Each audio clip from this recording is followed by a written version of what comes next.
In the tradition of Malcolm X, peace be unto you.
Please be seated.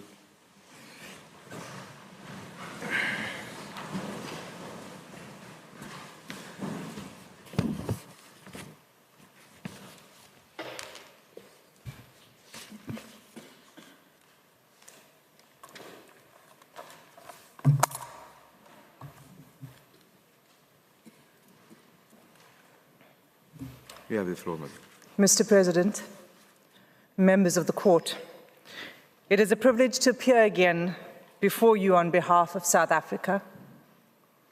But it's also tragic that we are back here 4 months after this court first ordered provisional measures in this case against the State of Israel. South Africa is compelled to appear before you with this urgent request for provisional measures in circumstances where the alarm sounded by the court on 28 March 2024 that, quote, all the indicators of genocidal activities are flashing red in Gaza, end quote, and in Rafah in particular, is sounding louder than ever before. This is because Israel has defied every single provisional measure indicated by this court in its orders of 26 January and 28 March, and in its decision of 16 February. As I stand before you today, Palestinians in Gaza are not safe. They are not secure. They are still being subjected to an ongoing and intensifying genocide at the hands of Israel. Their future hangs in the balance. Mr. du Plessis explained in his address the assault unfolding in Rafah, the last area in Gaza in which Palestinian life can meaningfully be sustained. The assault on Rafah, which has triggered this application, is inextricably linked to the ongoing genocidal conduct being committed across Gaza. Mr. President, I place before the court again a map of Gaza. I remind the court that Gaza is a narrow strip of land of approximately 365 square kilometers. It is just 6 kilometers wide. The length from top to bottom is just 44 kilometers, which is about the distance between this court and Schiphol Airport. In South African terms, this is even less than the distance between Johannesburg and Pretoria. Rafah lies in the south of Gaza with an area of approximately 60 square kilometers. This time last year, Rafah was home to around 275,000 Palestinians. As a result of Israel's onslaught and its evacuation orders covering more than 3/4 of Gaza's total territory, 1.2 million additional Palestinians fled into Rafah under order of Israel as a place of last refuge. Now, Israel has issued further evacuation orders, directing Palestinians to leave Rafah. In just the past week, 600,000 Palestinians have been forced to flee from Rafah, but with nowhere to go. There is a total collapse of infrastructure, of sanitation, of water, of food supply. In short, the conditions necessary to sustain life for the 2.3 million Palestinians in Gaza. The picture on the screen shows Palestinians last month starting to return to their homes after Israel's withdrawal of its occupation of Khan Yunis. As we can all see, there is nothing left.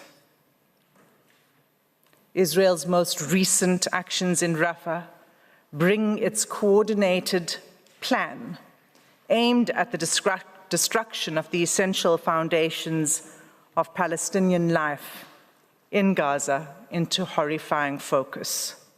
We are in the final stages of that coordinated plan, where the different actions of Israel, to use Lemkin's terminology, the systematic disintegration of the political and social institutions and the economic existence of national groups and the destruction of the personal security, liberty, health, dignity, and even the lives of Palestinians have led to the present precipice.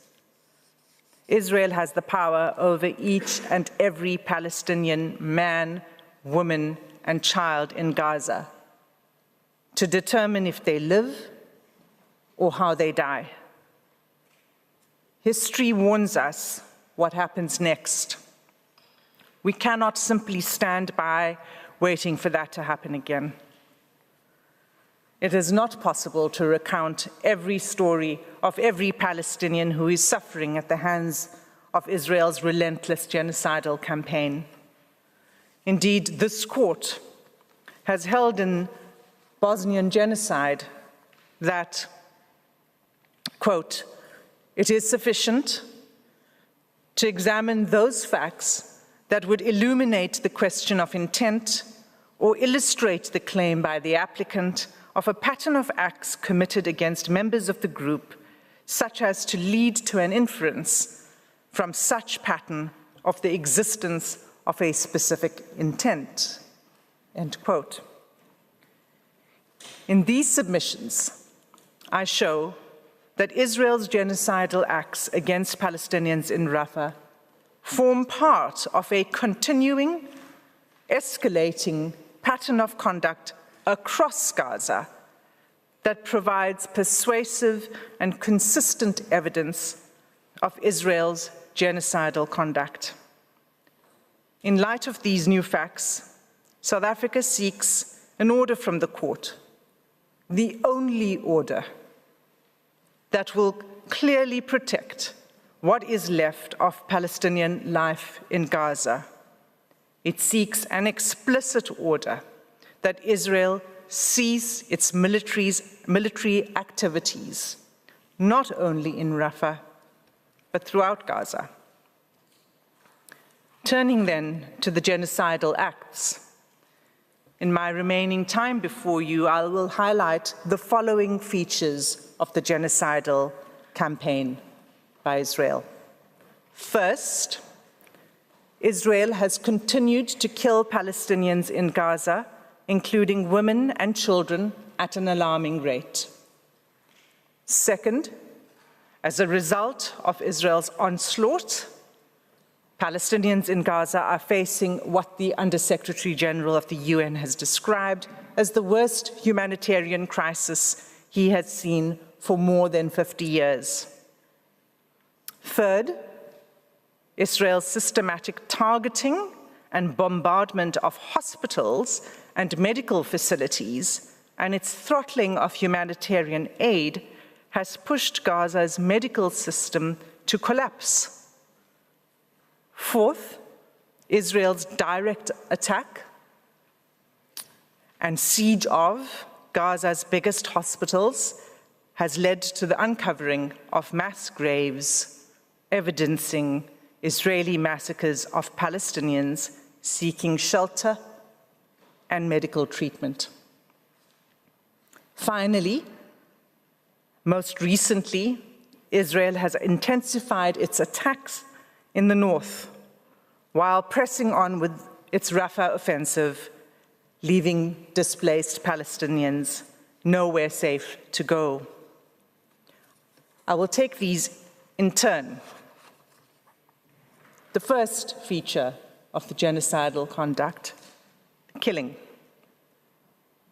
Since South Africa appeared before the court on 11 January 2024, at least 11,500 Palestinians have been directly killed by Israel.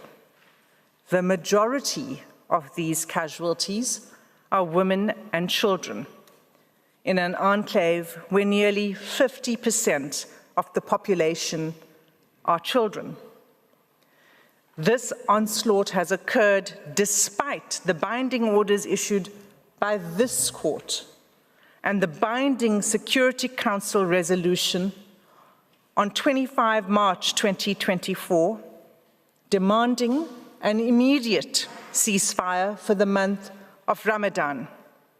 In fact, as UNICEF pointed out, a double-digit number of children were killed within hours of that resolution.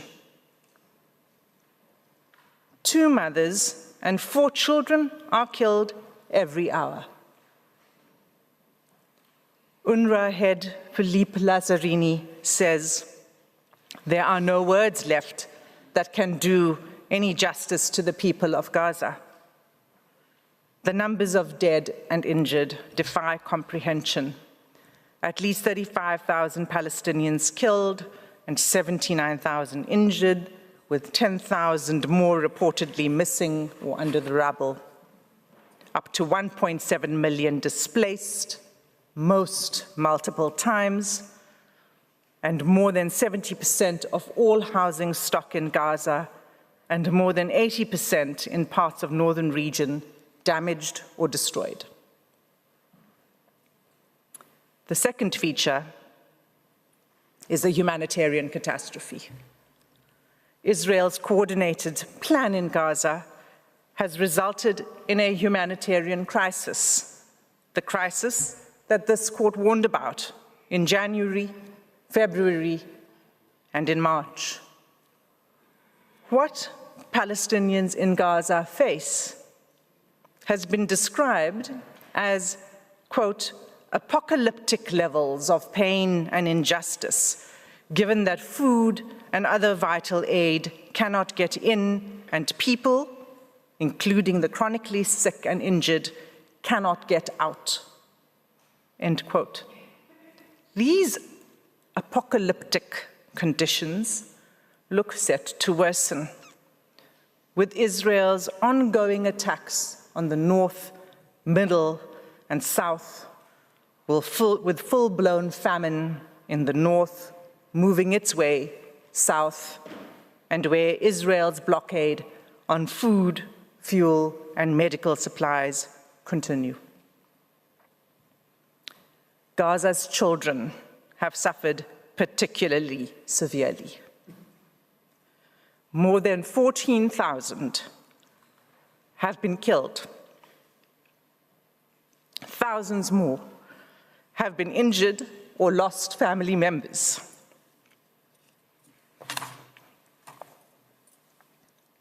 While an estimated 17,000 children are unaccompanied or separated.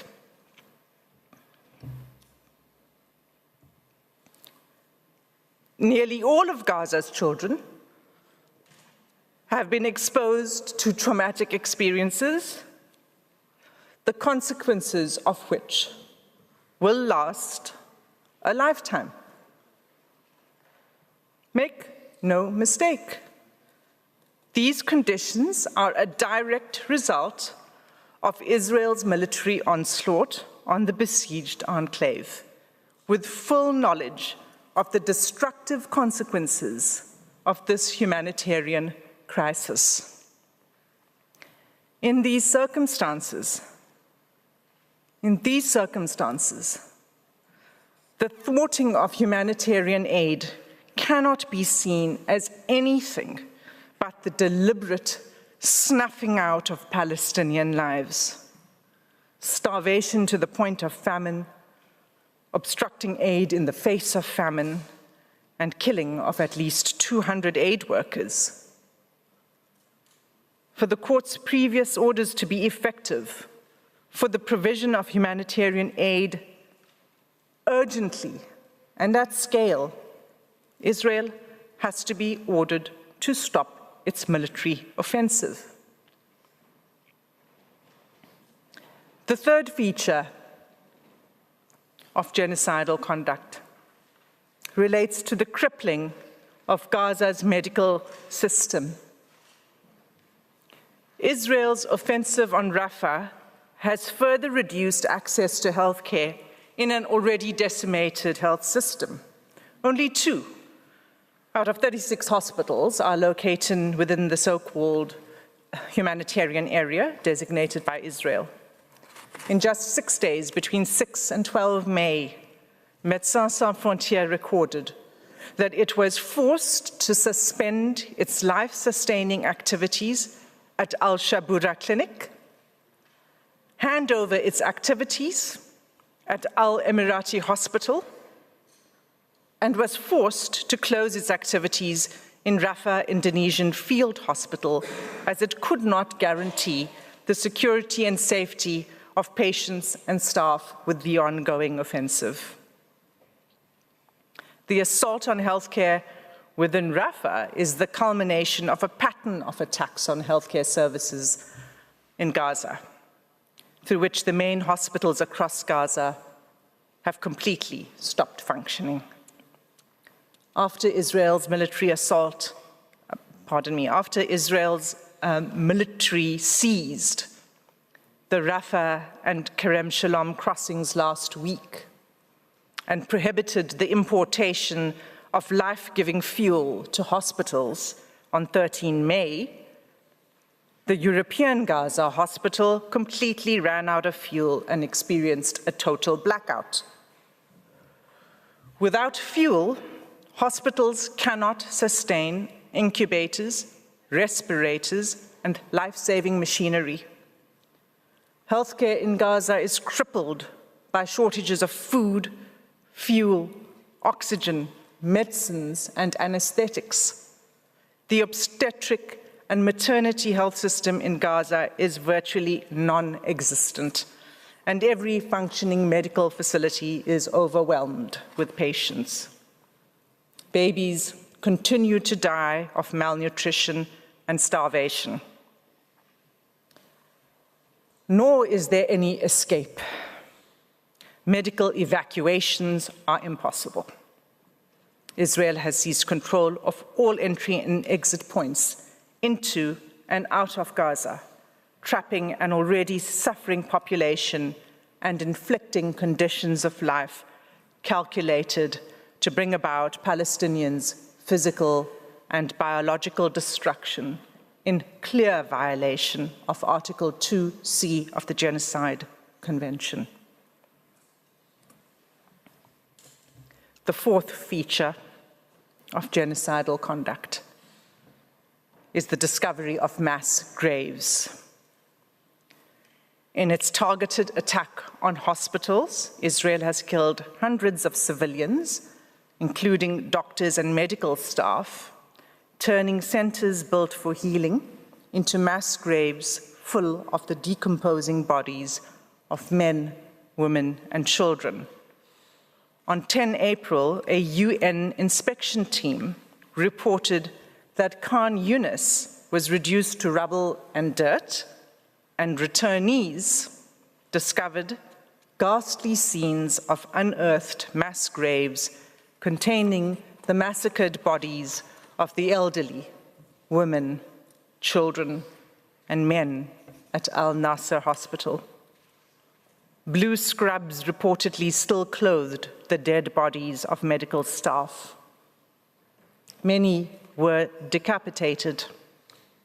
324 decomposing bodies were discovered, many stripped and handcuffed. Of these, only 42 were identified. Another 30 bodies were discovered in 2 mass graves in Al-Shifa Hospital, with only 12 bodies identified, prompting the UN Secretary General to call for the immediate access of independent investigators.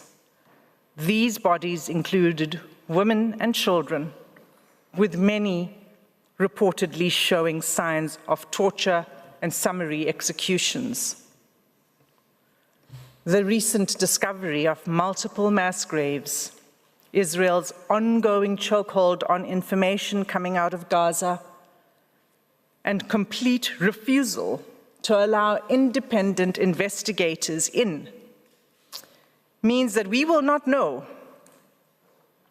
how many Palestinians have been killed by Israel's military campaign for some time, if at all, and only if the evidence is not obliterated by Israel's ongoing military operations in what Commissioner Volker Turk describes as the prevailing climate of impunity. It is for this reason that South Africa seeks an order requiring Israel to facilitate the unimpeded access into Gaza of fact-finding missions, officials, investigators, and journalists. The fifth feature of genocidal conduct relates to Israel's intensified attacks in the north. During the past week, while our eyes and attention were drawn to the horrific acts unfolding in Rafah, Israeli tanks rolled again into northern Gaza, an area that Israel reported that it had cleared many months ago. On 11 May, Israel issued evacuation orders over 22 neighborhoods in Jabalia in northern Gaza. At least 100,000 people in the north have been forced to flee their devastated homes.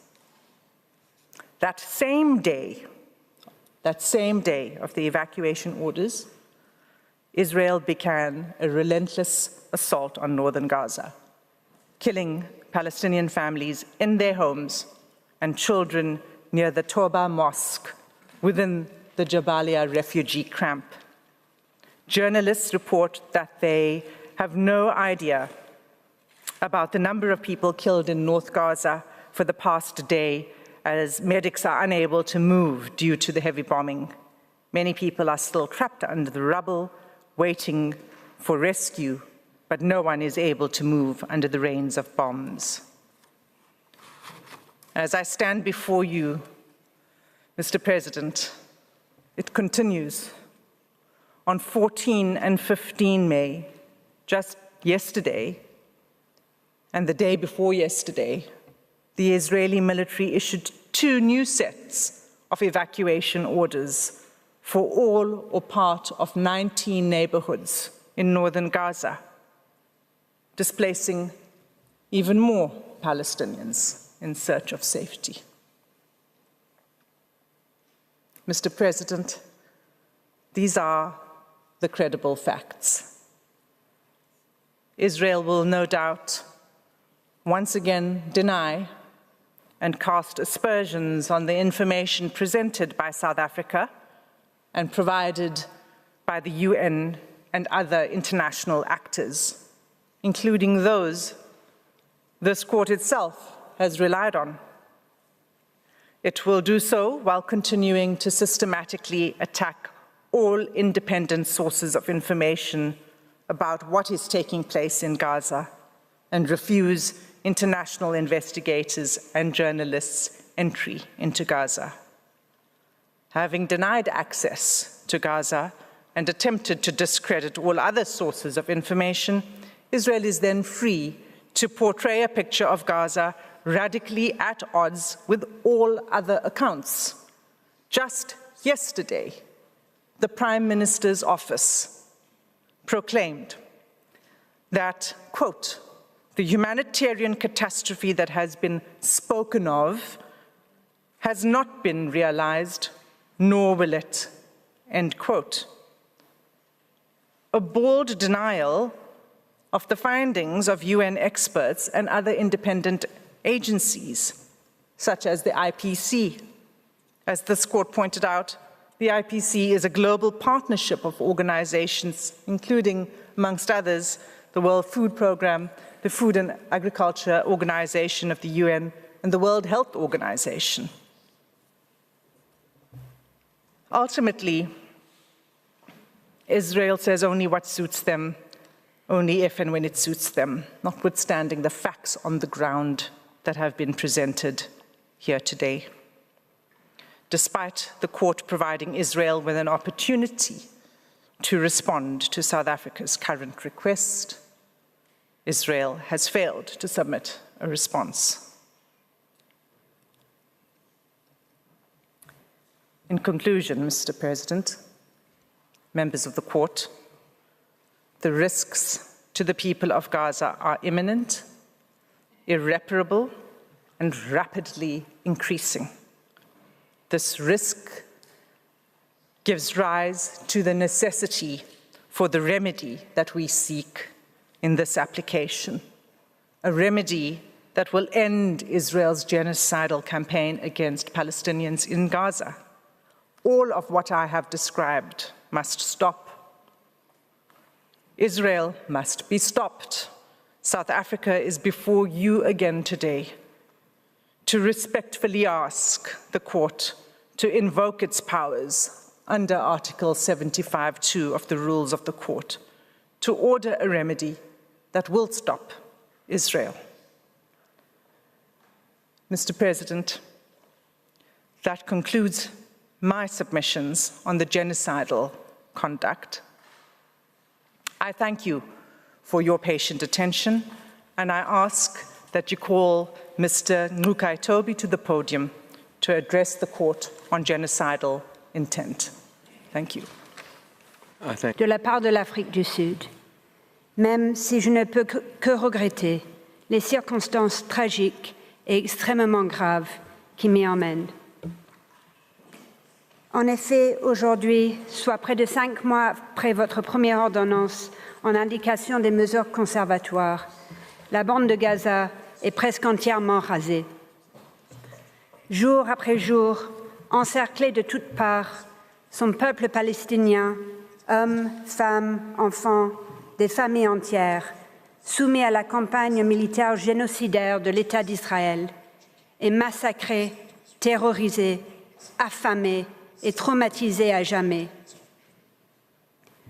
Au vu des développements dramatiques en cours sur le terrain à Gaza, l'Afrique du Sud se voit ainsi dans l'obligation de solliciter à nouveau votre précieuse intervention et vous implore de modifier ou d'indiquer des nouvelles mesures conservatoires, notamment et de manière explicite une cessation immédiate des opérations militaires israéliennes à Rafah et partout ailleurs dans le territoire, aux fins de sauvegarder et de prévenir un anéantissement total de ce qui reste de la bande de Gaza, de la Palestine et de son peuple.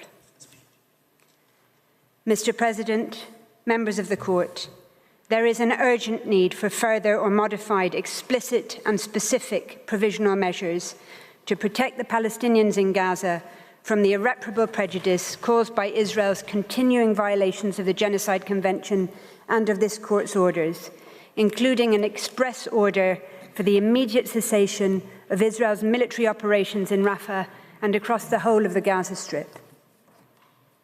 The change in circumstances and new facts demand it.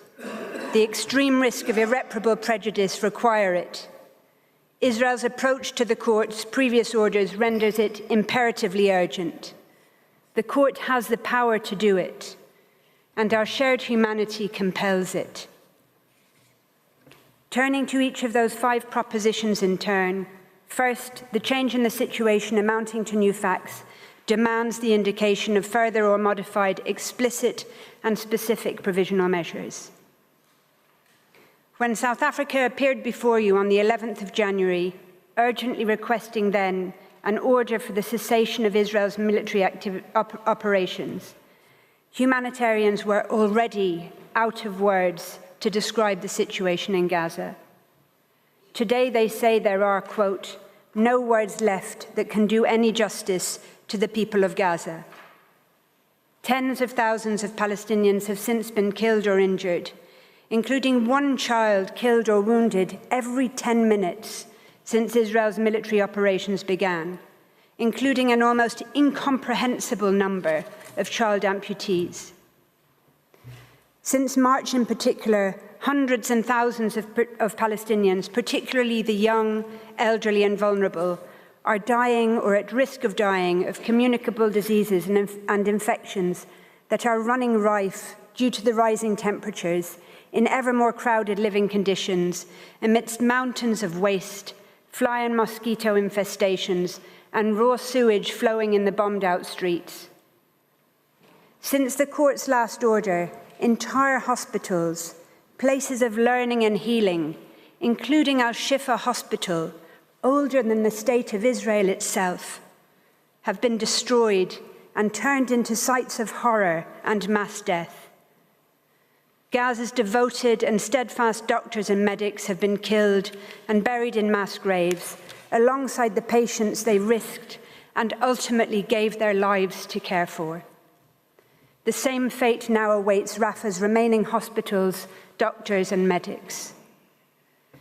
Israel's attack on Rafah, its attempt to control all of Gaza's borders, followed by attacks on the north and the middle areas in recent days, which are of unprecedented violence, even amid the horrors of the past 7 months, herald a turning point beyond which there is no going back, which is reflected in what UNRWA calls, and I quote, a new level of desperation in Gaza.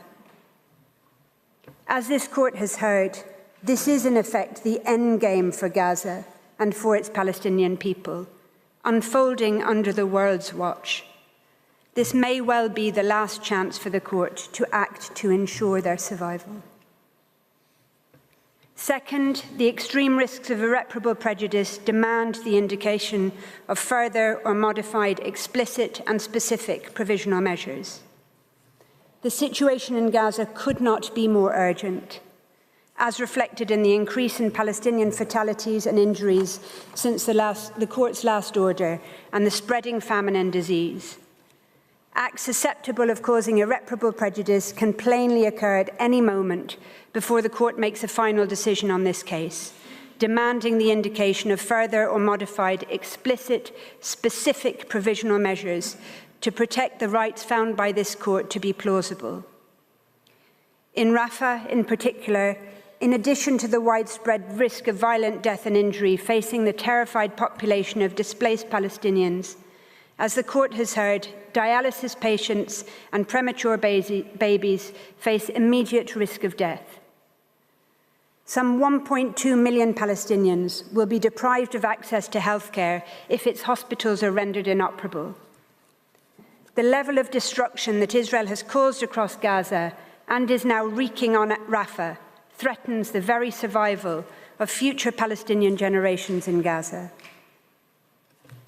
Recent evidence from a former Israeli reservist active in Gaza indicates that soldiers on the ground treat Israeli-ordered evacuation areas, such as those recently ordered for significant parts of Rafah and northern Gaza, as extermination zones, wherein orders to shoot and kill Palestinians are made on the basis of their location alone. This in itself demonstrates the extreme risk to the right of the Palestinians in Gaza not to be subjected to acts of genocide, as does the decision by Israel to deploy 2,000-pound so-called dumb bombs in ever more densely populated areas in the stated, quote, interests of saving more expensive armaments. The routine, repeated authorization of the killing in one strike of hundreds of Palestinian civilians, men, women, children, babies, the elderly and infirm, in order to kill a single individual believed to be a senior Hamas commander, is yet further evidence of that risk. So too are the repeated and routine authorizations for tens of Palestinians to be killed when Israel is bombing so-called low-level targets, so apparently low-level as to be nicknamed garbage targets. It is also now clear that Israel is heavily relying on artificial intelligence in identifying which Palestinians in Gaza are to live and to die. One such system appears to function as a form of target machine, generating so-called kill lists of Palestinians selected for execution on bases as tenuous as being in a WhatsApp group with another identified target. Another is the chillingly named Where's Daddy surveillance and tracking system, specifically intended to target those marked for execution when they're at home with their families. The mounting evidence is that Israel's very interpretation of its rules of engagement and of the application of fundamental concepts of international humanitarian law, including distinction, proportionality, necessity, and the very concepts of safe zones and warnings, is in fact itself genocidal, placing Palestinians at particular extreme risk. Third, Israel's contempt and willful disregard of the court's orders highlight the urgent need for further or modified provisional measures in the most explicit terms. In refusing Israel's request to reject South Africa's claim, and in indicating 9 provisional measures against Israel, the court found that Israel's conduct in Gaza gave rise to a real and imminent risk that irreparable prejudice would be caused to the rights of the Palestinians in Gaza to be protected from violations of the Genocide Convention, a risk which is now even more acute. The court's orders created international legal obligations binding on Israel to change its conduct in Gaza. The court made clear in February that those obligations require Israel, quote, to ensure the safety and security of the Palestinians in the Gaza Strip, end quote. Israel manifestly cannot ensure the safety and security of the Palestinian population in Gaza while besieging, bombing, starving, torturing, and executing them. In its March order, the court took note of United Nations assessments that the catastrophic humanitarian situation can only be addressed if the military operations in the Gaza Strip are suspended. Yet Israel has ratcheted up its genocidal military campaign, entering Rafah, the last refuge for so many displaced Palestinians in Gaza. Israel has in parallel reportedly justified its continuing military operations on the asserted basis that, quote, there is no order forbidding us from doing something we're doing today, and the fighting will continue as usual. Indeed, Israel has gone so far as to claim that the court orders are a significant success on the grounds that the court, I quote, rejected South Africa's central request to stop the fighting in Gaza. The court's reluctance to date to order directly and explicitly that Israel cease its military operations in Gaza in order to give effect to the provisional measures indicated by the court, relying instead on necessary implication, has cynically been used by Israel as cover for its conduct. Israel continues to kill and harm Palestinians in Gaza in violation of the court's orders, while its soldiers and political leaders alike continue to publicly express clear genocidal intent towards them. It is self-evident that the provisional measures indicated in the court's previous orders, quote, do not fully address the consequences arising from the changes in the situation that now pertain. The severity of the situation involving horrific human suffering, mandates that the court make explicit that which was implicit in its previous orders, and that it now order Israel to cease its military operations in unequivocal, express terms. Nothing else will suffice. In its March order, in light of what the court found to be, quote, the worsening conditions of life faced by Palestinians in Gaza, the court placed a heightened obligation on Israel, not only to enable the provision of humanitarian assistance, but to ensure it.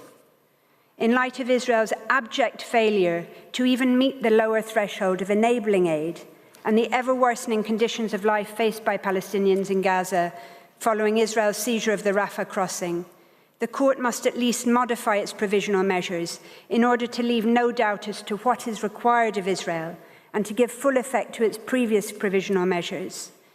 As the World Food Programme has made clear, I quote, the United Nations and its partners have the means to scale up to all 2.2 million people in Gaza, but only if a humanitarian ceasefire happens.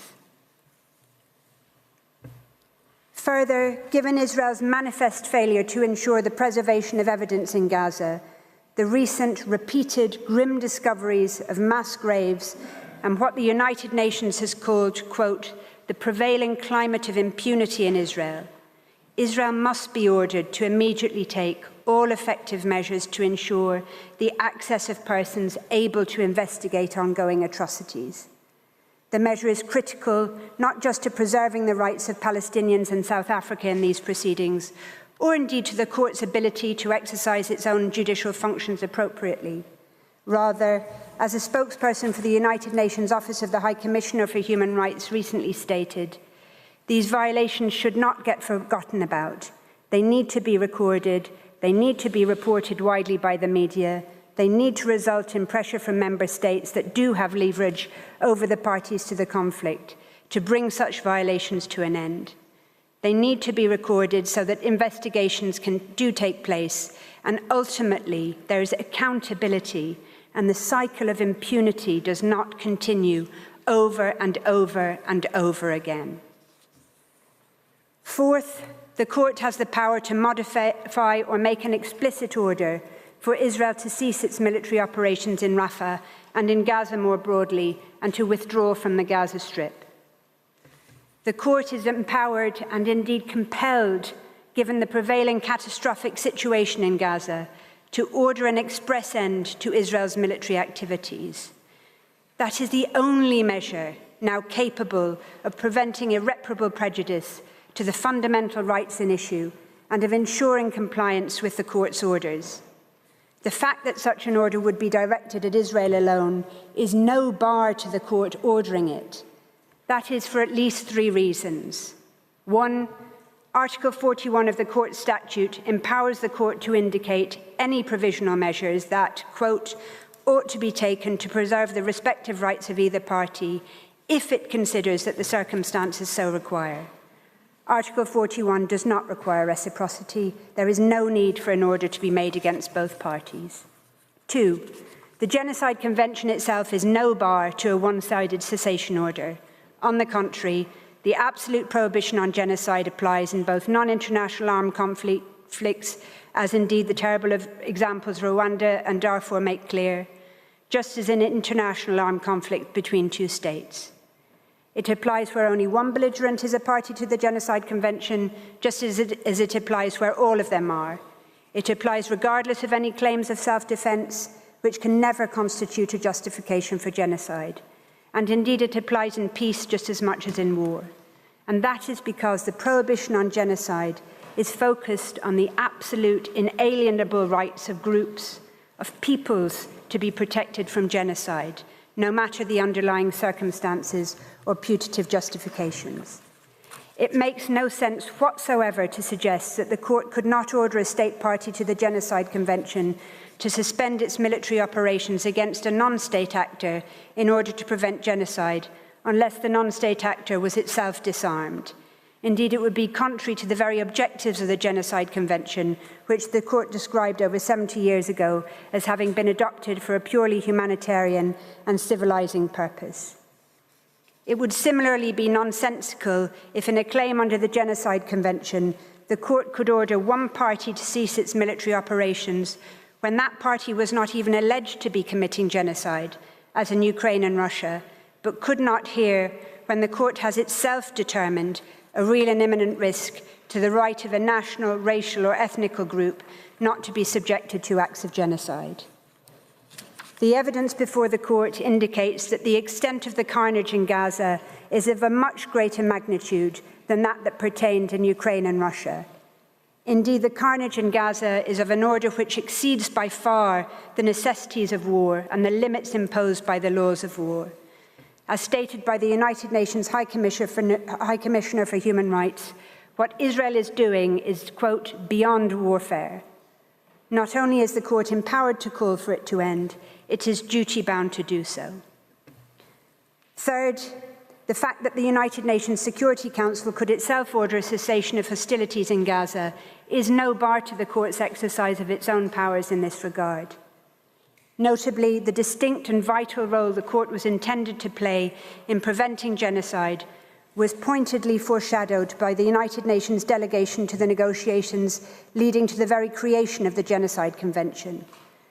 The United States delegate commented that if cases of genocide were brought before the Security Council, the whole question of the veto would be involved. States might try to avoid submitting their disputes to the International Court of Justice, where they would be settled on purely legal grounds, and might instead submit them to the Security Council, where they would be settled on political grounds.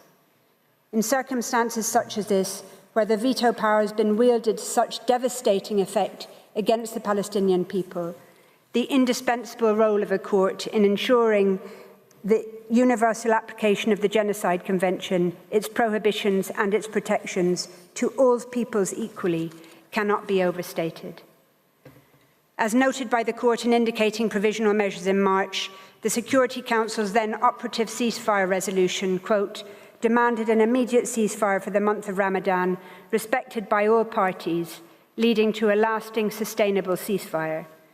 As underscored by the President of the Court, the March provisional measures could, I quote, only take full effect, end quote, if the ceasefire was respected.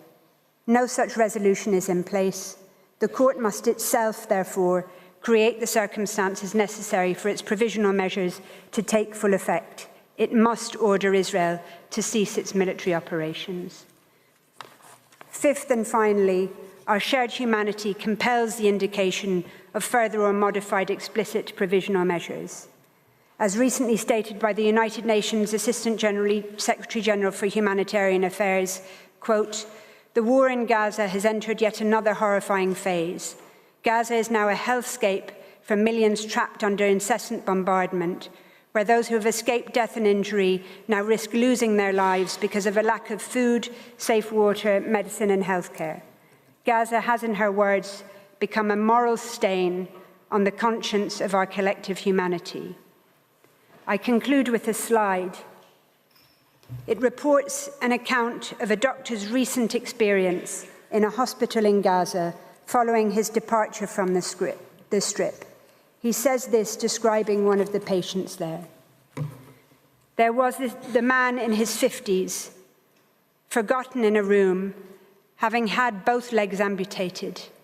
He had lost his kids, his grandkids, his home, and he's alone in the corner of this dark hospital, maggots going out of his wounds, and he was screaming, "The worms are eating me alive, please help me." That was just one out of I don't know. I just stopped counting because those are the people I think of because they're still there. That sums up what Gaza is today. It's people severely wounded, with life-altering disabling injuries, bereaved of their entire families, homeless, alone, trapped, without electricity or even basic health care. 7 months later, after 2 orders from this court, they are still there, enduring this horror. They are crying out for help. An order for an immediate cessation of Israel's military operations in Gaza is now their only hope. Enough is enough. South Africa cannot but reiterate its respectful and humble call on this court to do what is in its power to do, what the drafters of the Genocide Convention called on it to do, what our shared humanity compels it to do, to listen to that desperate cry for help from Gaza, and to order Israel to withdraw from Gaza and to cease fire. Monsieur le Président, Mesdames et Messieurs les juges, je vous remercie de votre bienveillante attention et je vous invite à demander à l'agente de l'Afrique du Sud de prendre le podium pour lire ces requêtes.